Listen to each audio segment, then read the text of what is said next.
معزز سامعین السلام علیکم، میں سید ندیم حیدر آج آپ کے ساتھ اپنے چینل اسلامک نالج کے ساتھ حاضر ہوں۔ آج پارہ نمبر 8 اور پارہ نمبر 9 کے حوالے آپ سے نالج شیئر کی جائے گی، جو کہ اسلامی معلومات اور قرآن میں اس کے حوالے سے جو علم بتایا گیا ہے، جس کو ہم جان کر مستفید ہو سکتے ہیں اور اپنی آخرت کو بہتر بنا سکتے ہیں اور دوسروں تک اس علم کو پہنچانے کا ذریعہ بن سکتے ہیں۔ آئیے چلتے ہیں آگے پارے کی طرف اور دیکھتے ہیں کہ اللہ تعالیٰ نے کیا بیان فرمایا ہے۔ آمین۔ السلام علیکم ورحمۃ اللہ وبرکاتہ۔ 8واں پارہ۔ اس پارے میں 2 حصے ہیں۔ نمبر 1 سورہ انعام کا بقیہ حصہ، نمبر 2 سورہ اعراف کے ابتدائی حصہ۔ پہلا حصہ سورہ انعام کے بقیہ حصے میں 4 باتیں بیان کی گئی ہیں۔ نمبر 1 تسلی رسول، نمبر 2 مشرکین کی 4 حماقتیں، نمبر 3 اللہ تعالیٰ کی 2 نعمتیں، نمبر 4 10 وصیتیں۔ سب سے پہلے تسلی رسول کے حوالے سے پڑھتے ہیں کہ اس سورہ میں رسول اللہ صلی اللہ علیہ وآلہ وسلم کو مشرکین مکہ کے حوالے سے تسلی دی گئی ہے کہ یہ لوگ ضدی ہیں، معجزات کا بے جا مطالبہ کرتے ہیں، اگر مردے بھی ان سے بات کریں تو یہ پھر بھی ایمان نہ لائیں گے، قرآن کا معجزہ ایمان لانے کے لیے کافی ہے۔ نمبر 2 مشرکین کی 4 حماقتیں۔ یہ لوگ چوپائیوں میں اللہ تعالیٰ کا حصہ اور شرکا، جنہیں وہ اللہ تعالیٰ کا شریک قرار دیتے تھے، کا حصہ الگ الگ کر دیتے، شرکا کے حصے کو اللہ تعالیٰ کے حصے میں ملنے نہ دیتے، لیکن اگر اللہ تعالیٰ کا حصہ شرکا کے حصے میں مل جاتا تو اسے برا نہ سمجھتے۔ فقر یا عار کے خوف سے بیٹیوں کو قتل کر دیتے۔ چوپائیوں کے 3 قسمیں کر رکھی تھیں، ایک جو ان کے پیشواؤں کے لیے مخصوص، دوسرے وہ جن پر وہ سوار ہونا ممنوع، تیسرے وہ جنہیں غیر اللہ کے نام سے ذبح کرتے تھے۔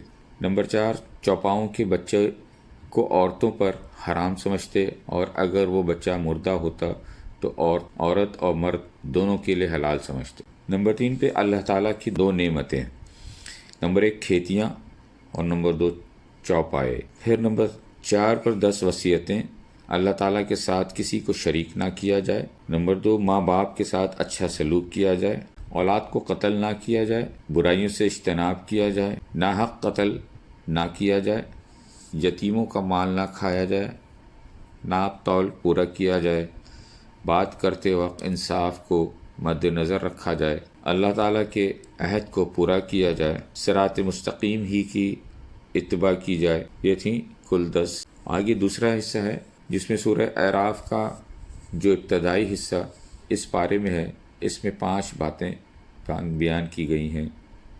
نمبر 1 اللہ تعالیٰ کی نعمتیں، نمبر 2 4 ندائیں، نمبر 3 جنتی اور جہنمیوں کا مکالمہ، نمبر 4 اللہ تعالیٰ کی قدرت کے دلائل، نمبر 5 قوموں کے قصے۔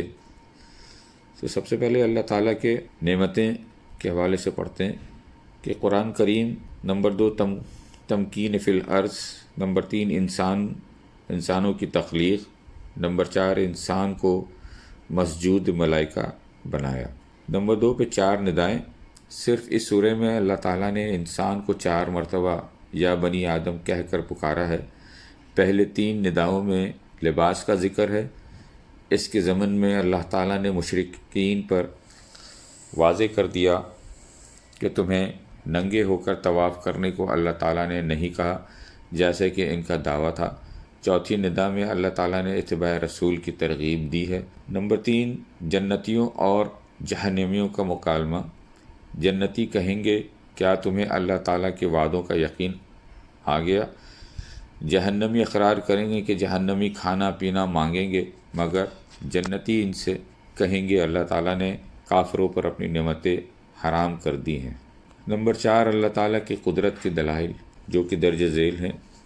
نمبر 1 بلند و بالا آسمان، نمبر 2 وسیع و عریض عرش، نمبر 3 رات اور دن کا نظام، نمبر 4 چمکتے شمس و قمر اور ستارے، نمبر 5 ہوائیں اور بادل، نمبر 6 زمین سے نکلنے والے نباتات۔ پھر 5ویں نمبر پہ 5 قوموں کے قصے ہیں، جن میں قوم نوح، قوم عاد، قوم سمود، قوم لوط اور قوم شعیب ہیں۔ ان قصوں کی حکمتیں: نمبر 1 تسلی رسول، نمبر 2 اچھوں اور بروں کے انجام بتانا، نمبر 3 اللہ تعالیٰ کے ہاں دیر ہے اندھیر نہیں، نمبر 4 رسالت کی دلیل کی امی ہونے کی باوجود پچھلی قوموں کے قصے بتا رہے ہیں، اور نمبر 5 انسانوں کے لیے عبرت و نصیحت۔ السلام علیکم ورحمۃ اللہ وبرکاتہ۔ نواں پارہ۔ اس پارے میں 2 حصے ہیں۔ نمبر 1 سورہ اعراف کا بقیہ حصہ، نمبر 2 سورہ انفال کا ابتدائی حصہ۔ نمبر 1 سورہ اعراف کے بقیہ حصے میں 6 باتیں یہ ہیں۔ نمبر 1 حضرت موسیٰ علیہ السلام کا تفصیلی قصہ، نمبر 2 اصحاب السبت کا ذکر، نمبر 3 بلعم بن باعورہ کا قصہ، نمبر 4 تمام کفار چوپائے کی طرح ہیں، نمبر 5 قیامت کا علم کسی کو نہیں، نمبر 6 قرآن کی عظمت۔ سب سے پہلے اصحاب السبت کا ذکر۔ اصحاب السبت یعنی ہفتے کے روز والے حضرت موسیٰ علیہ السلام کے وقت کے بات ہے کہ یہود کے ایک قبیلے پر ہفتے یا سنیچر کے دن مچھلیاں پکڑنا حرام کر دیا گیا تھا۔ اس قبیلے کے لوگ 3 گروہوں میں بٹ گئے۔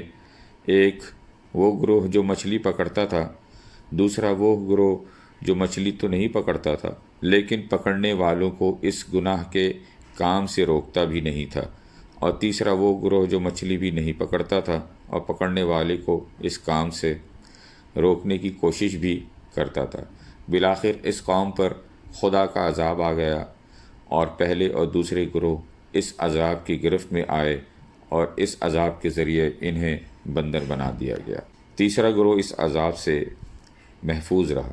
اگلا قصہ بلعم بن باعورہ کا قصہ ہے کہ فتح مصر کے بعد جب بنی اسرائیل کو قوم جبارین سے جہاد کرنے کا حکم ملا تو جبارین ڈر گئے اور اس دور کے ایک بہت بڑے عالم بلعم بن باعورہ کے پاس آئے کہ کچھ کرو۔ بلعم کے پاس اسم اعظم تھا۔ اس نے پہلے تو ان کی مدد سے انکار کیا، مگر جب انہوں نے رشوت دی تو یہ بہک گیا اور حضرت موسیٰ علیہ السلام اور بنی اسرائیل کے خلاف بد دعائیہ کلمات کہنا شروع کیے، مگر اللہ تعالیٰ کی قدرت کے وہ کلمات خود اس کے اور قوم جبارین کے خلاف نکلے۔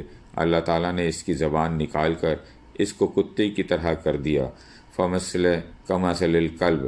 اس وقت بلعم بن باعورہ نے اپنے قوم سے رو کر کہا کہ افسوس، میری دنیا اور آخرت دونوں برباد و غارت ہو گئی، میرا ایمان جاتا رہا اور میں اللہ کے قہر و غضب میں گرفتار ہو گیا ہوں۔ اب میری کوئی دعا قبول نہیں ہو سکتی، مگر میں تم لوگوں کو مکر کی ایک چال بتاتا ہوں۔ تم لوگ ایسا کرو تو شاید حضرت موسیٰ علیہ السلام کے لشکروں کو شکست ہو جائے۔